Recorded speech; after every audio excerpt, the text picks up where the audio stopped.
Alors, nous voici un autre rendez-vous de l'heure du conte. Comme d'habitude, on vous retrouve à chaque semaine pour entendre le propos ô combien entraînant, de notre ami Jean-Claude, que je salue. Salut mon ami, ça me fait plaisir de m'asseoir avec toi encore ce matin. Bon, et puis on vous salue bien bassement chez vous, dans vos foyers, dans vos maisons. Vous avez remarqué peut-être qu'au début de l'émission, le thème avait changé par rapport à la dernière émission. Oui, la dernière fois, on entendait, Jean-Claude, le rire de la Pointe-au-Pic avec Joe Bouchard.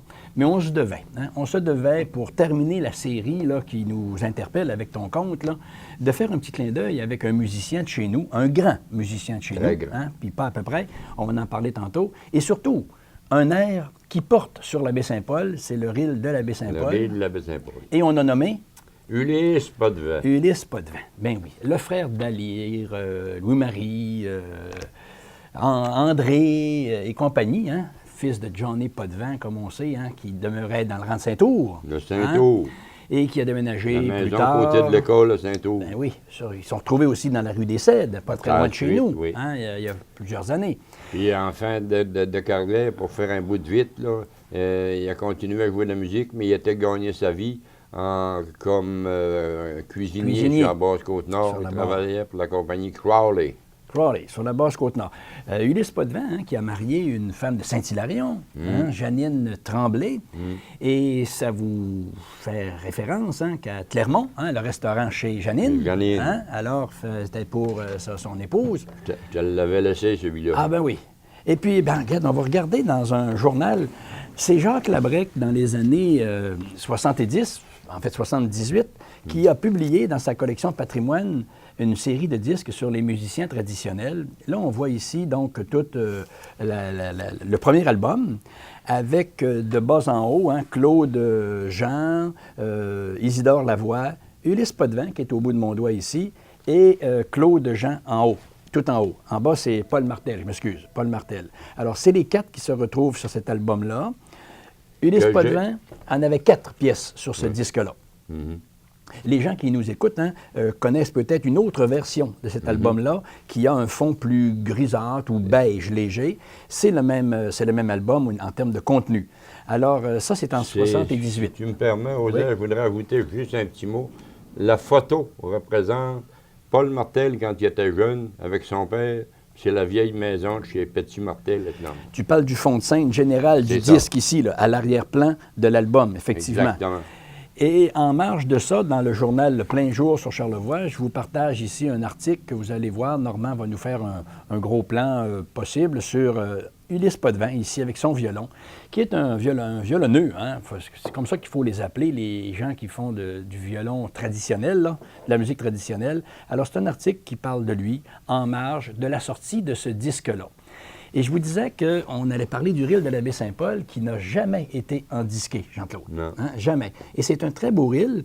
Et si vous le voulez, avec les bons soins de notre technicien Normand et des images qui vont se succéder concernant Ulysse, on va écouter intégralement.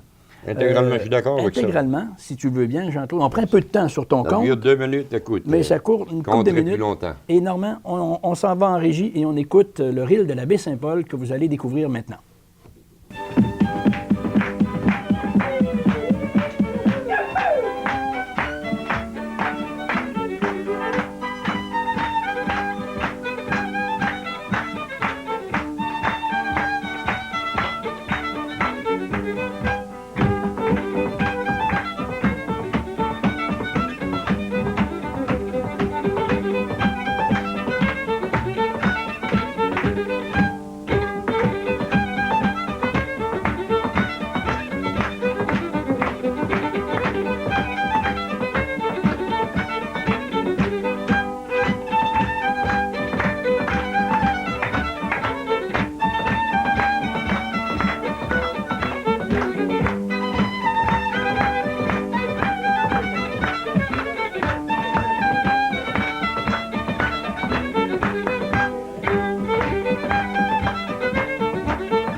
Alors, merci beaucoup, Normand, de nous avoir fait entendre le reel de la baie Saint-Paul.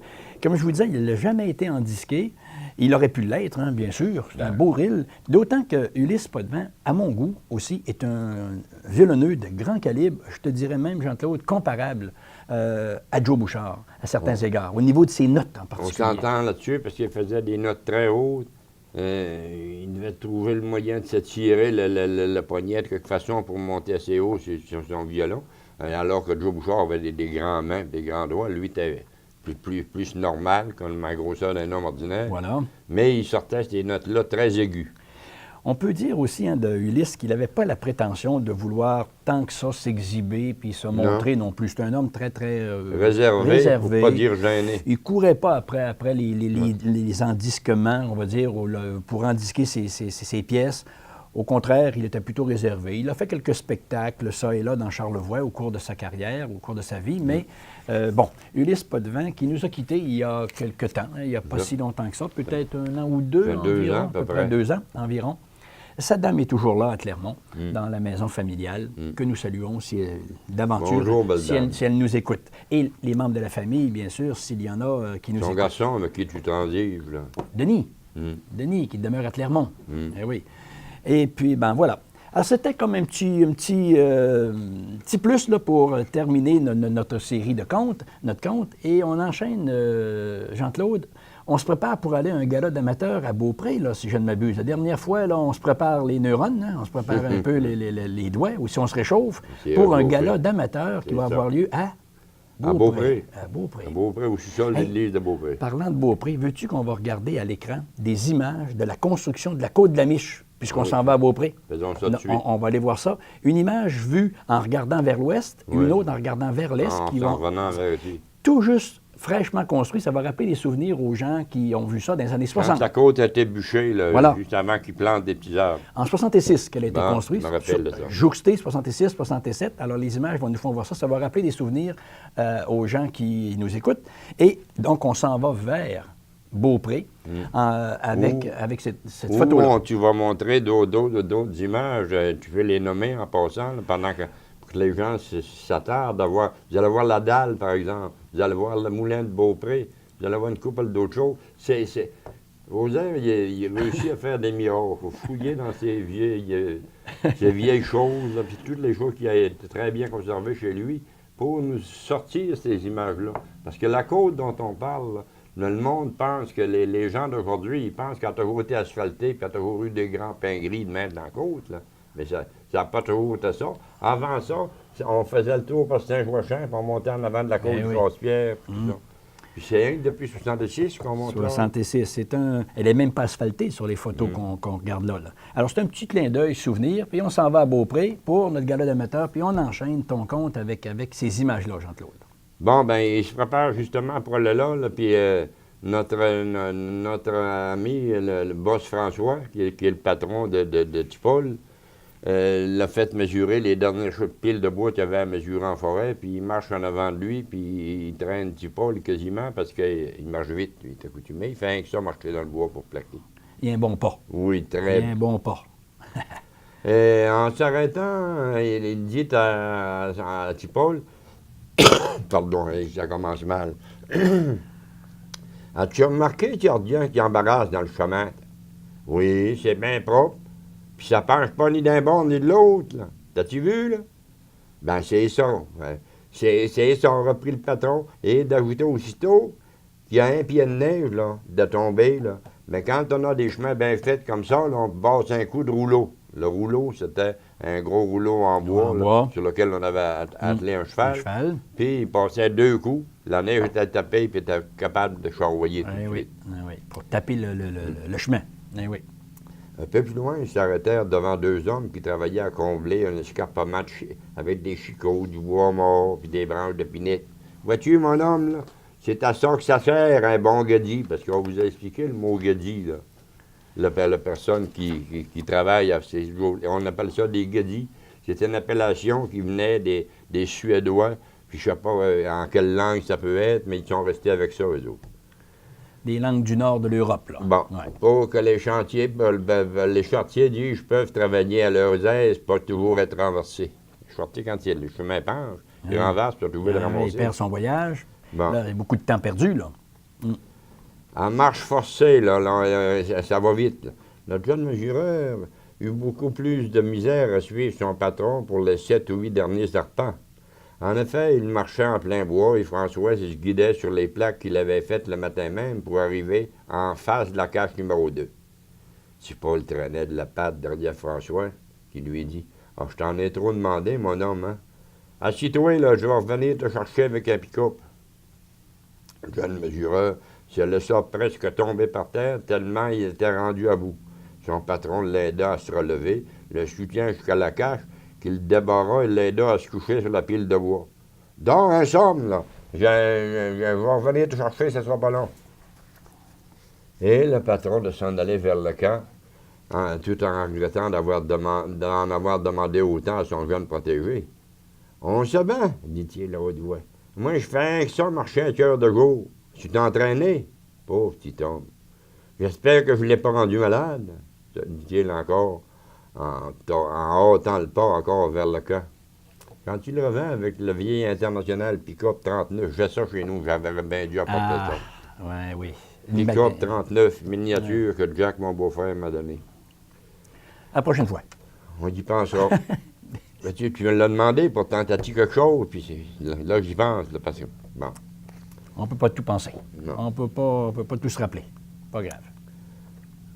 Son pick-up 39, son jeune protégé dormait profondément où il l'avait laissé. Il n'avait pas eu connaissance que François avait tourné le pick-up dans le chemin, lui, d'aucune façon. Celui-ci lui touchait l'épaule pour le réveiller. Petit Paul avait l'air perdu lorsqu'il s'assit près de lui. Soudain, il dit à François, « J'ai rêvé qu'on avait gagné. » « Ah, oui, merci, avant même mon d'y Dieu. aller. T'es sauvé, lui répondit mon patron. Le patron, en le laissant descendre devant son camp, il entra avec lui pour lui dire « Congé après-midi, déshabille-toi puis couche-toi. Tu iras manger quand tu travailleras. » Il ajouta pendant ce temps-là, je vais descendre au bureau pour régler l'histoire des chemises puis du chef passager. Oui. Salut, lui dit-il. Mais, pardon, il dormait déjà. Il entra au réfectoire et le chef trouva curieux que le jeune mesureur ne soit pas avec lui. François achevait de manger quand le chef vint s'asseoir devant lui puis lui demanda « Petit Paul, il est resté dans le bois, je ne l'ai pas vu prendre de lunch ce matin. »« Non, il est couché, » lui répond le patron, pour lui expliquer ensuite toute la longue marche et la fatigue qu'il avait infligée à son jeune protégé. Place à la musique, c'est là. Là, c'est vrai qu'on y va. T'avais hâte, là. J'avais hâte. Commandite d'Abitibi Paper. Soudain, François demanda au chef, « Vous savez conduire? Vous avez vos licences? »« Oui. »« Pourquoi? » questionna le chef. « Bien, si je réussis à avoir le passager de la compagnie, je vais en avoir besoin d'un chauffeur dimanche après-midi. » On a bien hâte de savoir s'ils vont l'avoir, cette voiture-là. Là. Ça va me faire plaisir de conduire ces jeunesses-là, dit le patron, qui se signa en se levant. De son bureau, lui dit-il, bonne chance, fit le chef, qui retourna ses chaudrons, tandis que François allait jeter un coup d'œil à son protégé qui dormait toujours à poing fermé. Merci. Quand M. Harris, le patron de François, entra dans son bureau vers 1h30, il fut surpris d'y voir François assis et à l'attendre. Ma secrétaire m'a seulement dit que quelqu'un m'attendait. Comment ça se fait que tu es de bonne heure demain? As-tu des problèmes? Comment lui demanda-t-il en lui tendant la main? Mais non, j'ai pas de problème. J'ai juste 2 faveurs à demander. Bon. Et il commença à expliquer à son patron l'histoire du gala, de l'orchestre improvisé et des chemises carottées. C'est pas un problème, ça. C'est rien que ça, ton affaire, là. Il mit la main dans sa poche et tendit un 20 $ à François en lui disant « Va toi-même acheter 3 chemises, va. » « Merci, boss, » dit François à son patron, qui lui demanda l'autre faveur. Hein? Oui, on arrive, là. Ça serait-il possible d'avoir le passager pour conduire les musiciens dimanche? Et le patron de répondre. Non. Qui va conduire, questionna M. Harris. C'est le chef cuisinier. Il va partir du camp après dîner, puis il va ramener le monde quand après le gala. Allez, on fait une petite pause, Jean-Claude. OK? Là, on reprend notre souffle, on s'en va une pause commerciale, puis on vous revient dans quelques petites minutes. Oui, t'es obligé. S'il le dit, vous voulez que je Allez, dise. à tantôt.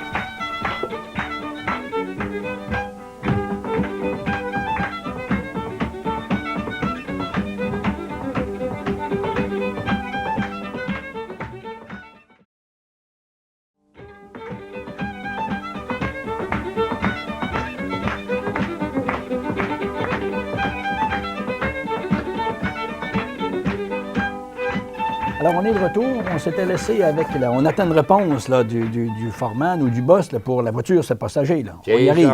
Le boss François vient de demander ça à M. Harris, s'il peut avoir laissé passager. Le patron tendit la main à son téléphone et demanda « Le garage, s'il vous plaît ». Quand on lui répondit, il demanda « Pouvez-vous me vérifier le DeSoto, faire le plan puis me l'apporter ici à l'office, là? » Et d'ajouter « C'est moi qui conduis, merci », et il raccrocha. Bon. Ça veut dire que ça... As-tu d'autres faveurs à demander, là? Ça allait bien. Tu quand monte une note de trop, ça fait pas. Ah. On prend une petite gorgée d'eau, puis on fait passer ça. Non, je pensais pas que ça se passerait vite comme ça. Merci beaucoup, boss François, en lui tendant la main. Ça me fait plaisir de répondre, M. Harris, son patron y a mis, avant d'ajouter. Va chercher les chemises, puis moi, et puis reviens me chercher. OK. Puis François, tout sourire. Quand François arriva 1h30 plus tard, la belle grande auto noire, toute luisante, attendait devant le bureau. Déjà, son patron, en chemise carottée et veste de Suède, l'attendait à la porte. Bon. Il est prêt. Il est prêt. On est prêt, Christiane? On y va, fit François. Je vous suis. 20 minutes plus tard, ils étaient à la barrière. M. Harris descendu saluer le gardien et son épouse, avant de reprendre la direction du camp avec François, qu'il suivait d'assez loin pour éviter la poussière. Il stationna la grosse voiture devant le camp des patrons, dis-je, et François en fit autant, dis-je bien, oui, après quelques minutes plus tard. Ils entrèrent au camp. M. Harris jeta un œil au papier bien rangé avant de demander à François « Donne-moi une gorgée de ta boisson religieuse, là, pendant que je mets mes bottes. » Ouais. Ton eau bénite, autrement dit. Ouais, là. mais tu sais son vrai nom. C'est du Saint-Pierre, qui venait d'en bas. Oh, oui, du Saint-Pierre-et-Miquelon. Mais Ah, oui, du Miquelon, comme d'autres disent. C'est pour ça qu'il appelait ça Un bon petit Miquelon. Parce qu'il était pas, ça faisait pas longtemps qu'il était converti, lui. Ah oui. Parce qu'il était un protestant au départ, puis il est devenu, par sa femme, Catholique. catholique. Par obligation un peu, pour pouvoir se marier. François lui versa une bonne rosade de son Saint-Pierre et en fit autant pour lui dire « Ne voilà de la belle ouvrage, là, boss. » Et d'ajouter « C'est pas loin, une dizaine de minutes. » Et quand ils furent au premier bel empilement que Tipol avait louangé, le patron resta stupéfait lui aussi. « Je me souviens pas d'avoir vu du beau bois aussi bien cordé, dit le patron en faisant le tour du bel empilement, et voir le crayonnage et le marteleur pour demander ensuite. C'est le mesurage à Paul Lajoie, ça? Oui, c'est l'ouvrage à Montipol. Il venait tout juste de lui préciser qu'il avait 6 autres empilements semblables quand ils entendirent un cheval arriver.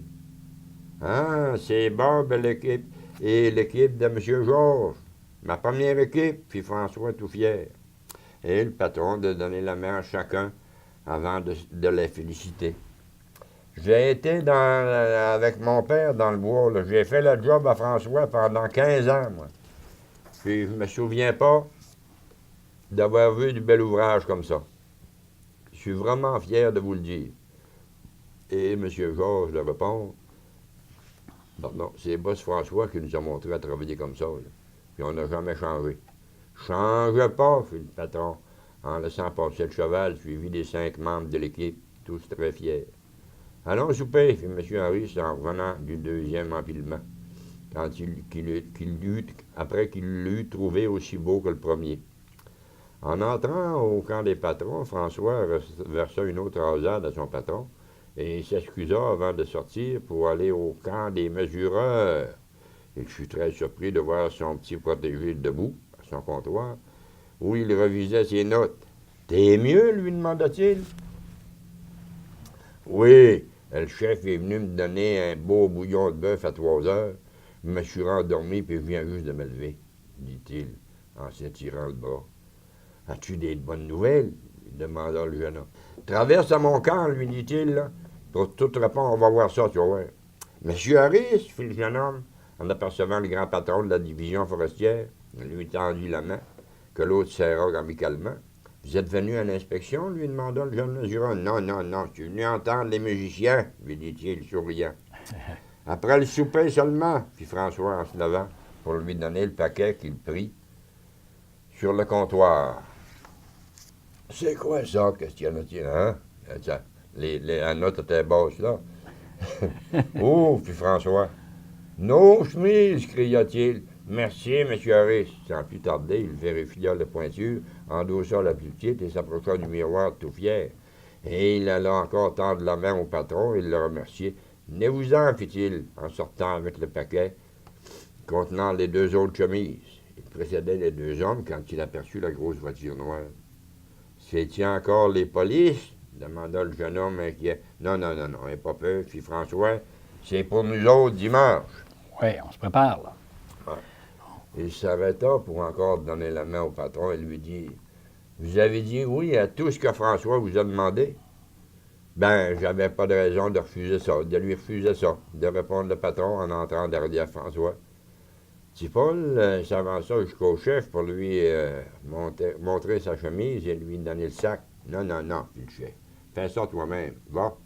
Et le jeune homme d'aller les donner à ses 2 compagnons qui suivirent Petit Paul pour remercier les 2 patrons. Le chef vint à son tour le remercier et lui assurer qu'il veillerait sur les musiciens. Déjà, plusieurs avaient terminé leur repas et sortaient. Et Petit Paul dit alors... il y a un sous-titre, le petit concert privé. Ouais. La pratique va commencer, on vous attend. Salut, à tantôt. Quand le chef et les 2 patrons vinrent prendre place sur le banc, dis-je bien, qu'il leur avait réservé, il y avait déjà longtemps que les 3 musiciens les attendaient. Ils avaient même pratiqué la pièce que Petit Paul avait composée en avant-midi et ça faisait déjà partie du répertoire. Le jeune violoniste se leva pour dire « Mes amis et moi, on vous dit merci de nous faire confiance. Et l'ensemble Abitibi ne vous décevra pas. Écoutez, dit-il, en prenant sa place. Ils lancèrent le rythme de l'opétopique, qu'ils rendirent d'une façon magistrale et que tous applaudirent très fort. La galope de la Malbaie, le rille Saint-Aude, la nouvelle composition de Petit Paul suivit, et plusieurs autres. Quand ils s'arrêtèrent, M. Harris se leva pour les féliciter et leur souhaiter le premier prix. Et il ajouta, « Je me cherchais une défaite pour venir vous voir avant l'arrivée de tous les bûcherons. Je connais plusieurs d'entre vous, et j'ai vu encore aujourd'hui la qualité de votre travail. La compagnie Abitibi est très fière de ses employés forestiers. Bravo et merci de rester avec nous. » Jean-Claude, je me permets de t'arrêter une seconde. Je comprends que le patron concède un peu à des trucs comme les chemises, la voiture. Il représentait la compagnie, ces gars-là aussi. Là, oui. Lors du concours d'amateurs à Beaupré, là, il représente la compagnie. Alors, c'est un peu normal que le patron soit compatissant aux demandes de cette nature-là. C'est pour ça qu'il n'y avait eu aucune hésitation. Absolument. Il avait fait toutes les démarches possibles. Tu as vu le De Soto. C'était pas désintéressé à quelque part, de la part du patron. C'était pour lui. Ah, puis lui-même montait le De Soto, là dans la forêt, voir les gars, puis il s'est conduit par François après. C'était tout bien arrangé. Ah oui, tout était bien aiguillé, comme on dit. Les étoiles étaient alignées. Mais il dit à la compagnie, « François, viens me conduire et profite-en pour coucher chez vous, toi, là. »« OK, je suis François. » « Chef, dit-il au grand cuisinier, c'est vous le responsable, parce qu'il déléguait toujours au chef cuisinier la direction du camp. Okay. Et ils sortirent tous les 2. La pratique dura encore une bonne heure au grand plaisir des travailleurs juchés sur les baies d'environnant. Le jeune mesureur traversa tout fier le grand dortoir encore à moitié vide. Quand il ouvrit la porte, un papier tomba. Il le ramassa. C'était une feuille mémo de la compagnie Abitibi, intitulé « From W. Harris to Paul Lajoie. Je suis très fier de te compter parmi nous. » Il est fier de ses employés. Le jeune homme, tout fier, le plaça à la première page de son journal. Très bien. Tu m'as expliqué ça tantôt, il fallait numéroter les pages. Il écrivit ensuite « Aujourd'hui, 3 septembre, gars, j'ai écouté, hein. Aujourd'hui, 3 septembre, journée très mouvementée. Avons reçu nos chemises et repris mes forces et me couche très fier. » L'encre de son journal n'avait pas encore séché, qu'il dormait déjà. Le lendemain matin, quand il arriva à la cuisine, François, qui était déjà assis à sa place, « T'es déjà arrivé? » questionna le jeune mesureur. « Ben, je suis levé avec le soleil pour aller voir ton ami Léo.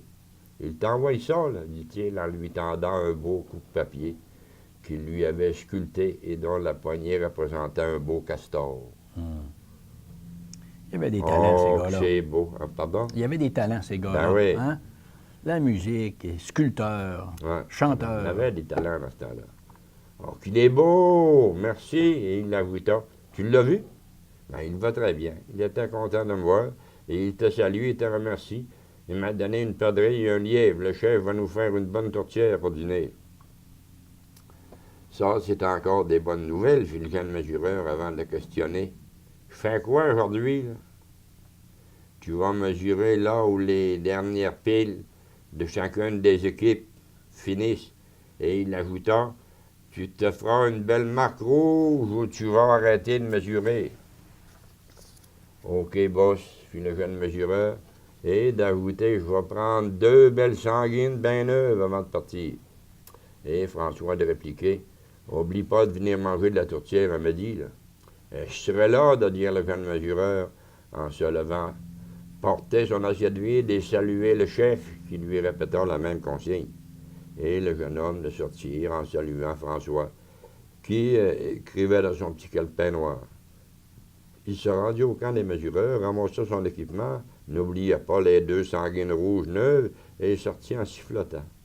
Une demi-heure plus tard, il arrivait, dis-je, à l'équipe de M. Georges, qu'il salua tout fier par son nom. « Salut, le musicien, » fit l'homme souriant, en s'appuyant sur son siotte. Ben, toi, le grand bonhomme de 6 pieds, qui s'accote en dessous du bras sur son siotte pour parler au petit gars qui est plus petit. Oui. Il a la tête assez haut, hein? S'il y a l'épaule en dessous du siotte, là. Je viens mesurer tout ce que vous avez fait, là. T'arrives bien, là, on finit justement, puis on est prêt à déménager. Et les 3 hommes de terminer l'empilement. Et Paul ajouta, lundi, là, le commis arrive, là. Je vais lui donner tout de votre bois et il pourra vous sortir chacun un avant tout de suite. Merci, firent les hommes qui se préparaient à déménager.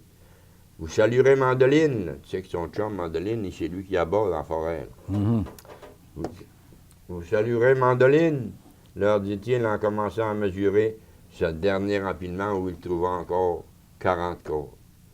Il rebroussa chemin tout fier. Il marcha 10 minutes avant d'arriver à la 2e place.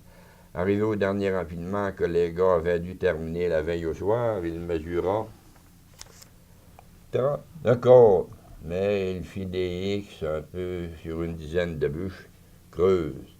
Et la hauteur laissait à désirer, elle aussi. Sur son calepin de mesureur, dans la colonne déduction, il inscrivit 4 dixièmes. Il fit encore le tour de l'empilement en crayonnant et martelant plusieurs autres bûches. « J'ai faim, dit-il en lui-même. » Il rapetissa sa baguette et prit le chemin du retour en pensant à la tourtière. Hey, Jean-Claude, on s'ennuie pas, mais on le temps commence à nous pousser de derrière. Et puis, il va falloir se donner un rendez-vous une prochaine fois. On garde ça sur la glace. Regarde, j'avais justement marqué la place. T'arrives juste pareil comme moi. Vois-tu, hein, ça c'est... Timing est parfait. Ça se peut pas. Mieux calculer que ça se peut pas. Alors, on se retrouve, hey, croyez-le ou non, pour une dernière fois avec ce compte-là. Hey, c'est la dernière à la prochaine émission, messieurs, dames. Vous allez peut-être être contents de ne plus nous voir.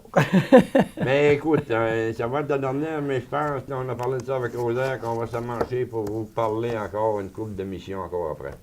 On verra comment ça tournera, tout ça, à quoi ça pourra ressembler. Mais toujours est-il que pour aujourd'hui, il faut se dire salut. Et chacun chez vous, à la prochaine. Et merci d'être là à chaque semaine à l'antenne de TVCO. Bye-bye.